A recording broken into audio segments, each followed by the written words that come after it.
or this part could be orange, or this part could be blue, right?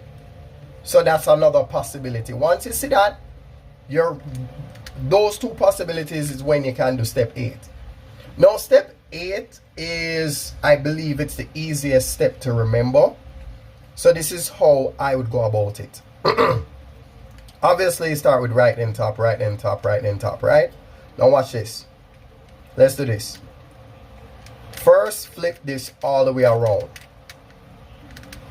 Stop and look at your cube like that. You see this here? You want your cube to look like this when you're about to do step 8. Do this first, and then you can do the rest of it after.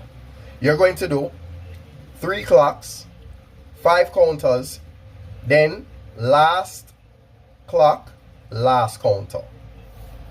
Right? That's what you're going to do. So, clock 1, clock 2, clock 3. Stop there. Right?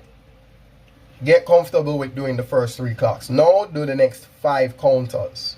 So, counter 1, counter 2, counter 3, counter 4, counter 5.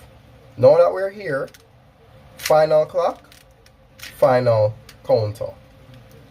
Now look at that. You see this? This is what I was talking about. You've solved all of one side, and the other sides still have a ways to go. Let's see if when we put this to the back, if it would solve it, right? So let's do that. Again, let's do this. Ready? So do this first, and then of course 3 clocks. So ready? Clock 1, clock 2, clock 3, counter 1, counter 2, counter 3, counter 4, counter 5. I think we're done. Yup, I'm sure we're done. Ready? Let's see. We're going to do the final clock, then the final counter.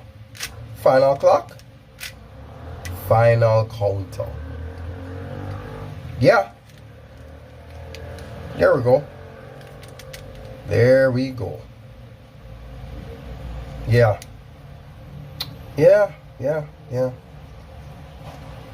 Yes, ladies and gentlemen, yes.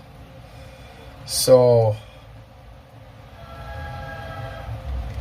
in the flesh, in the actual flesh. Alright? Now, who knows? Maybe I could